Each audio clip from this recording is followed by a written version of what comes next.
자우림, 자줏빛 비가 내리는 숲. 26년 동안 무려 25개의 앨범 발매. 그리고 이렇게 멋진 파란 이런 나르는 마법 유단을 타고 1300회의 콘서트를 한 명시상부 대한민국 최고의 락밴드. 저희 자우림이라는 아바타를 통해서 그동안 많은 얘기를 해왔죠. 기쁨과 절망, 정의와 모순,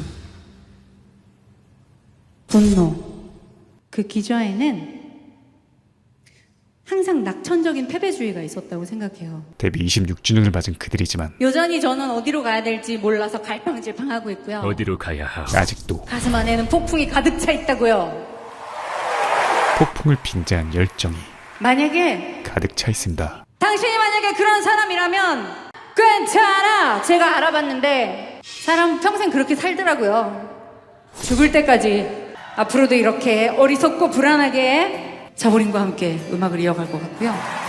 그리고 그들의 꿈이자 저처럼 어리석고 불안한 누군가 목표이자 음악을 통해서 이어지고 싶어요. 최고의 행복은 여러분 사랑해요. 음악을 통해 연결되는 것. 자우림 더 원더랜드 바로 시작합니다. 2022년 3월 서울. 자우림 하면 떠오르는 가장 유명한 곡은 헤이 헤이 헤이 헤이 8월 첫째 주 인기가요 베스트 50 자우림 헤이헤이헤이.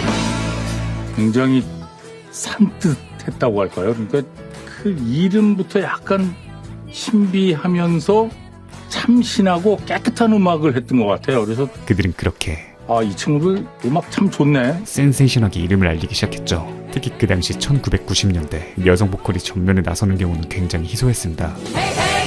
이렇듯 한 번에 뜬 것 같지만 사실 그들의 첫 방송은 첫 방송은 굉장히 재미있는 일인데 가서 물건도 팔고 노래도 하는 형식의 홈쇼핑이었죠. 되게 이상했어요. 그러던 중 1997년 정부가 결국 국제통화기금 IMF에 구제 금융을 신청하기로 했습니다. IMF가 터져버린다. 평범한 직장인부터 자영업자, 사업자는 물론 음악 예술 모든 것들도 자본에 의해서 움직이고 하는데 음악 산업까지 음악 자체가 완전히 IMF를 계기로 바뀌게 돼요. 그야말로 대한민국 전체가 흔들립니다. 하지만 그때부터였죠. 자기들이 음악을 직접 만들고 자기들이 스스로를 홍보하고 하는 인디밴드들이 많이 탄생하면서 굉장히 커다란 전환점을 만들어낸 그 시점이 바로 1997년이 아닐까 싶습니다. 인디밴드가 출범하기 시작한다. 사람들한테 위로해주는 그런 메시지. 그렇지만 기존과는 다른 그런 접근이 필요했어요. 그리고 바로 그때 바로 이때 자우림이 그 니즈를 정확히 만족시키며 혜성같이 등장하죠. 그 첫 번째 음악은 일탈. 그 가사는 제목답게 할 일이 쌓였을 때 훌쩍 여행을 아파트 옥상에서 번지 점프를 신도는 야간에서 스트릿쇼를 야이야이 90년대로선 충격 그 자체였습니다. 전반적으로 가사가 굉장히 파격적이잖아요. 음악도 음악이었지만 이렇게 답답했던 어떤 꽉 조여져 있던 어떤 그런 사회 분위기 속에서 일탈하고 싶어하고 어디론가 다른 곳으로 떠나고 싶어 그러한 어떤 욕망들이 그 사회에 그만큼 많았다라는 걸로 해석할 수가 있을 것 같습니다. 그 가사가 대중들의 공감을 자아냈죠. 강력하게 이의를 제기합니다. 허나 그 음악성에 비해 그들의 1집이 대중적으로 덜 알려진 이유는 워낙 방송국에서 금지를 많이 당했기 때문에 웬만하면 그냥 다 금지가 나왔어요. 1집에서 9곡이 방송 금지곡이어가지고 90년대 보수적이었던 방송계에서 애초에 등장하지 못했기 때문이었습니다. 사람들과 동행하려는 그런 마음. 저는 그게 휴머니즘이라고 생각합니다. 자우림을 상징하는 또 하나의 워딩은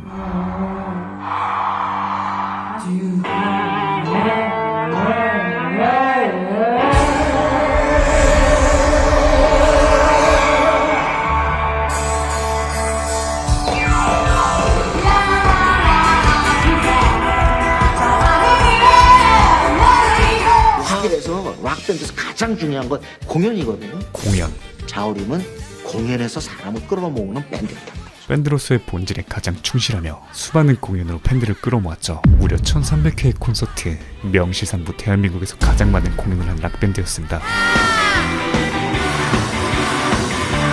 이처럼 대한민국 음악계의 한 획을 그은 이들은 어떻게 음악을 시작하게 되었을까요? 꽃 피우면 저희 반에 지연이라고 애들이 다 좋아하는 친구가 있었어요. 너무 착하고 귀엽고 예쁘고 막.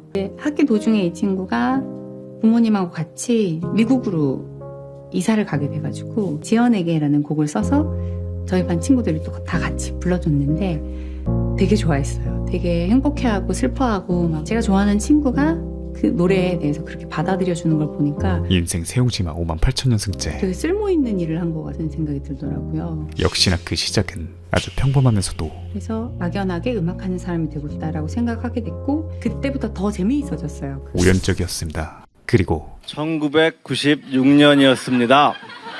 제가 친구 집에 놀러 갔더니 웬 안경 낀 아이가 술을 먹고 뻗어 있더군요. 그래서 친구랑 같이 술을 먹고 옆에서 누워서 잤지요. 다음날 일어나서 집만과 이름을 물어보았더니 이선규라고 하대요. 선규의 만남에 이어 너 뭐하냐? 논다.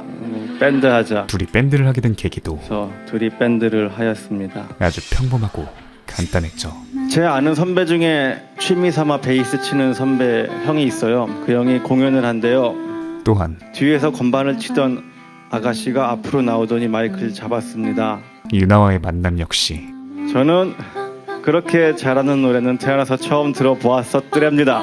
우연이었습니다. 그 선배를 통해서 그 여자를 만났습니다. 이름을 물어보니 김유나라고 하대요. 그래서 그 당시 보컬을 맡고 있던 이성규에겐 비밀로 한 채 김유나와 접촉을 시도. 예, 어느 정도 얘기가 오간 후 이선규를 불러내요. 이러이러하다. 어쩔 수 없지 뭐. 그래서 그들은 그 후로 행복하게 음악을 하였습니다. 하지만 그 시작들은 우연이었을지언정 이 자리까지 올 수 있었던 이유는 음악은 소리가 전부라고 생각돼요. 저는 지금도. 절대 우연이 아니었죠. 감정적으로 어필하는 보컬리스트들은 그냥 소리를 뱉기만 해도 영화가 시작되는 것 같은 느낌을 주는. 우연을 필연으로 만들기 위한 피나는 노력. 그중 가장 많이 고민한 것은 내가 어떤 톤을 가진 보컬리스트가 될 것인가를 굉장히 나름대로 고민을 했고 자신의 톤이었습니다. 어떻게 하면 내가 듣고 싶은 톤을 낼 수 있을까. 그리고 그 노력은 정말 젊을 때 정점을 찍고 보통은 내려가는 게 대부분이거든요. 그런데 김연아 씨는 오히려 심지어 여전히 ING였기에 약간 가창의 거장이 된 느낌? 아직까지도 발전 중이었죠. 이처럼 늘 밝고 승승장구만 했을 것 같은 김유나이지만 그녀의 어린 시절은 만약에 제 어린 시절을 영화로 만들면 정말 짜증나는 영화가 될 거예요. 정말 짜증나는. 일단 아버지가 평생 환자였고 환자 특유의 히스테릭하고 이제 좀 그런 폭력적인 면이 있었고 그야말로 정서적 학대나 신체적 학대가 그냥 매일매일 있었고 최악이었습니다. 모든 부조리가 집에 다 있었어요. 학교에서 집에 올 때 그 아버지가 항상 차를 대는 자리가 있었거든요. 그 자리에 차가 없으면 너무 좋아. 아버지 어디 입원했다. 너무 좋아. 가족이 그렇게 나를 학대하고 뭔가 자기 마음대로 컨트롤 되지 않으면 힘으로 억압하고 했는데 다른 사람이 당연히 나를 안 좋아할 수 있는 거 아니야? 그런 식으로 생각했던 것 같고. 하지만 그녀는 그런 과거마저 난 내가 어른이 되면 빛나는 별들과 같이 높은 곳에서 반짝이는 줄 알았고 난 나의 젊은 날을 뜨거운 열기로 꽉 찬 축제와 같이 벅차오를 줄 알았어. 창작의 소재로서 아무도 움직이지 않고 가만히 숨을 죽인 채로 멍하니 주저앉아 있으면 아무것도 변하지 않아. 자, 힘차게 땅을 박차고 달려보자. 저 먼 곳까지 태양 끝까지.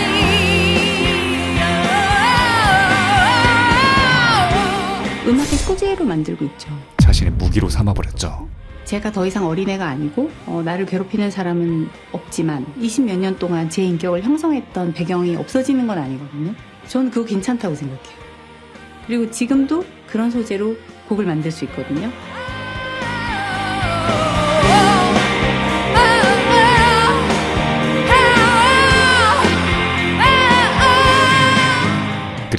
또 한 번의 더 큰 위기.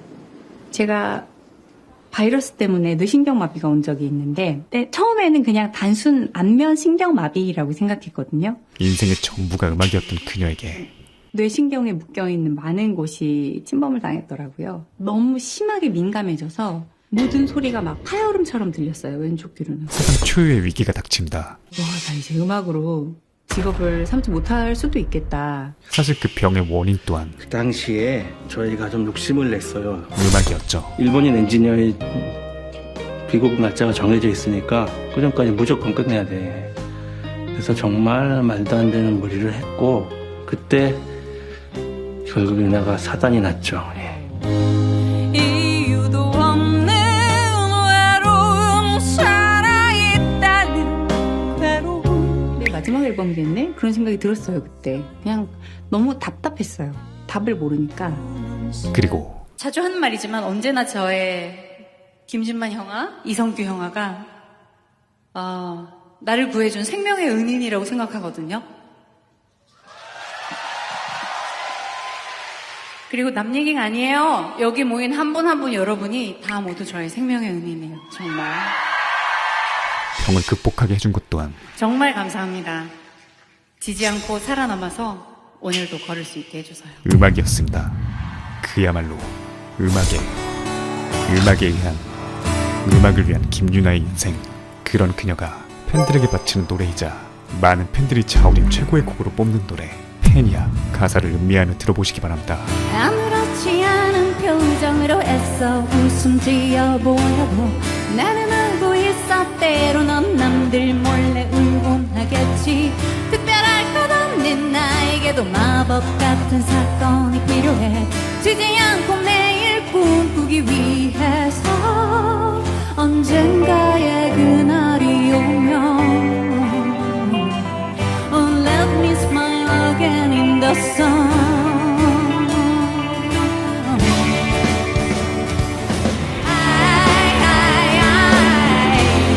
What about me? Love myself. 매일 거울 안에 내게 말하곤 해.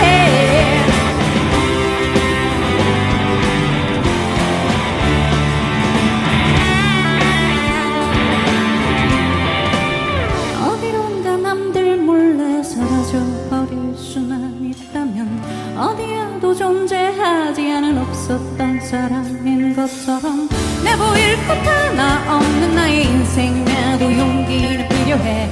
지지 않고 매일 살아남아 내일도 언젠가는 그날이 올까. 아직 어둡게 가려진 그날.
오늘 소개해드린 자우림 더 원더랜드는 데뷔 26주년을 맞은 레전드 락밴드 자우림의 다큐 영화인데요. 26년이란 세월 동안 시대가 바뀌고 세대가 바뀌어도 여전히 청춘들의 마음을 관통하는 띵곡들을 보유한 자우림의 음악 외에 몰랐던 더 뜨거운 이야기들을 감상하실 수 있습니다. 기존 자우림 팬분들 혹은 오늘 새롭게 접하신 분들이라도 그들의 음악을 듣고 가슴이 울리셨다면 한번 감상해보시면 좋을 것 같습니다. 그래서 음악들을 길게 들려주며 평소보다 템포 있게 구성했고요. 자우림 더 원더랜드는 현재 극장 상영 중임을 알려드리며 물러가겠습니다. 감사합니다. 지몰이었습니다. 지금이 아닌 언젠가 여기가 아닌 어딘가 나를 받아줄 그곳이 있을까 가난한 나의 영혼을